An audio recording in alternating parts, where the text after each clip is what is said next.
அளவில் விமானப்படை செயல்திறனில் இந்தியா 3வது இடத்தை பிடித்துள்ளது. நாட்டை காக்கும் பணியில் உயிரை பணயம் வைக்கும் வீரர்களுக்காகவும் அவர்கள் குடும்பங்களுக்காகவும் நாம் ஜெபிக்க வேண்டும். இந்திய விமானப்படை 8/10/1932 முதலாக நிறுவப்பட்டது. அப்துல் கலாம் அவர்கள் கொடுத்துவிட்டு சென்ற ஊக்கத்தினால் இன்று அநேகர் விண்வெளி பயணத்தை விரும்புகின்றனர். கோவை மாவட்டம் காரமடையில் உள்ள வித்யா விகாஸ் பள்ளி மாணவ மாணவியர் 83 பேர் நாசாவுக்கு சென்று வெற்றிகரமாக திரும்பியுள்ளனர். விண்வெளி பயணத்தை குறித்து அவர்களது அனைத்து தகவல்களையும் மிக மகிழ்ச்சியோடு பகிர்ந்து கொள்கின்றனர். விண்வெளி வீரர் ரோஜா கிரான்ச் என்பவரோடு 2 மணி நேரம் செலவிடும் பாக்கியம் கிட்டியுள்ளது.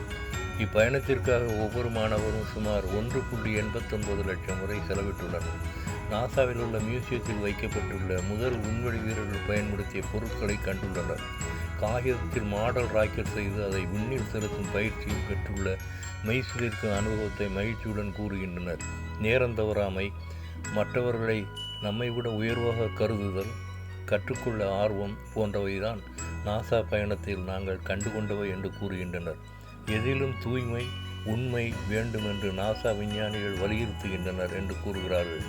இதன் மூலம் எங்களுக்குள் தன்னம்பிக்கை வளர்த்து கொள்ள ஊக்கம் கிடைத்தது என்றும் கூறுகின்றனர். கேட்கும்போது நம் உள்ளமும் பூரிப்படைகிறது.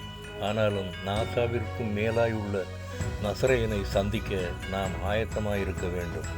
லேவியராகவும் 20:26 நீங்களும் பரிசுத்தவான்களாயிருங்கள். Leviticus 20:26 You shall be holy to me. Glory to God. Amen.